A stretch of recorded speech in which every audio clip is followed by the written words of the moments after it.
this sounds familiar to you. You're feeling lost. Maybe you don't like your job. Maybe you're just not even sure. You wake up and you're like, God, I'm so lost. If that sounds like you, I got you, and I've been there, and I totally get it. So here's the thing.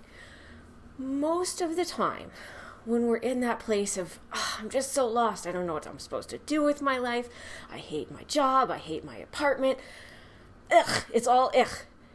It's actually a call from our souls that we need some spiritual growth and some spiritual awakening.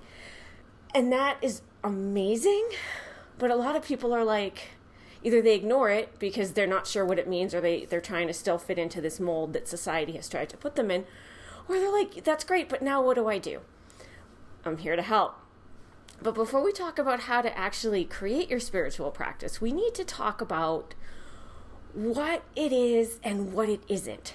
So a spiritual practice is anything that gets you back in touch with your own soul.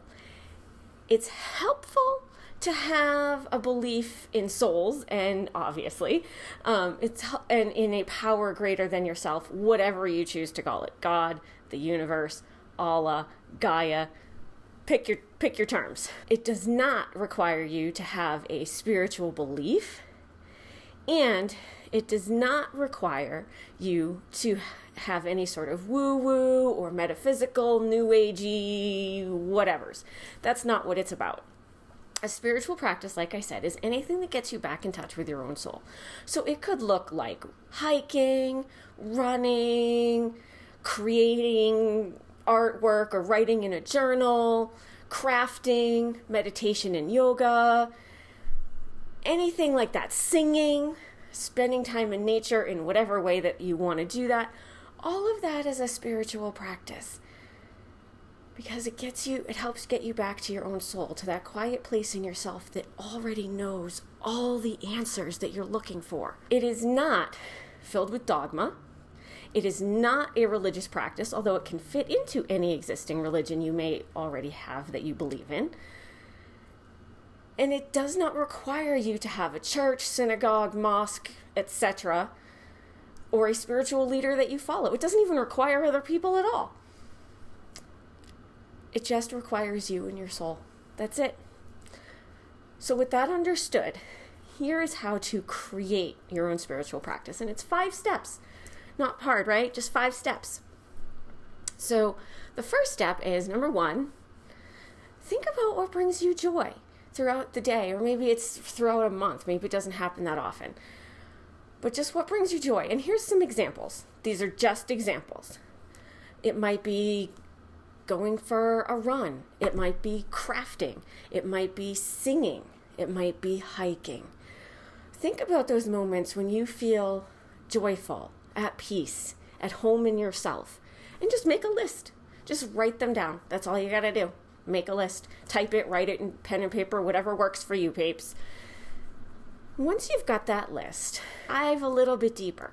What is it about them that brings you joy? Is it that sense of creation? Is it a sense of personal power and empowerment? Is it because it's fun? Is it something else? Write all that down. Make some notes about it. Again, you don't have to write it with a pen. Whatever works for you.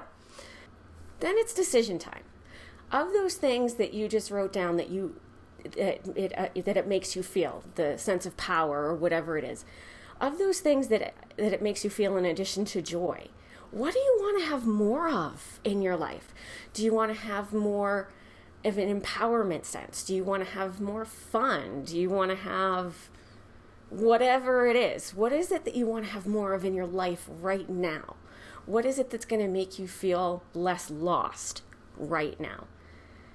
Okay? So, and again, write that down. And then we're going to add on to it a little bit. So now that you know what you're trying to create in your life, what additional feelings you're trying to add to your life, or I want more of in your life, let's add on to that. What other things could you do that would give you that same feeling?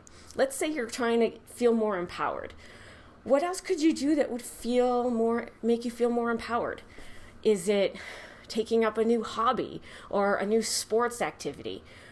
write down some ideas. It can be stuff you've done before or stuff that you just want to try.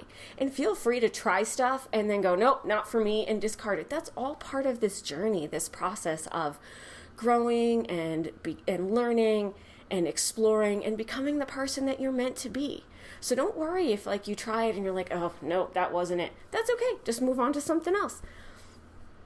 And then once you've got those couple things, however many it winds up being, that bring that feeling for you, empowerment, fun, whatever it is, make it a habit.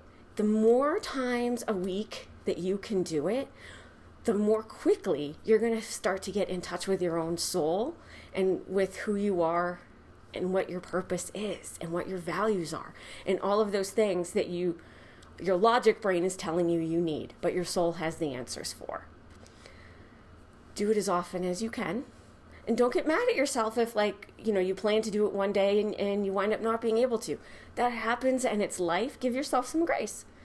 But do it as often as you can and see what happens. See where life takes you. It's a journey and it's an adventure, and I'm always here for that.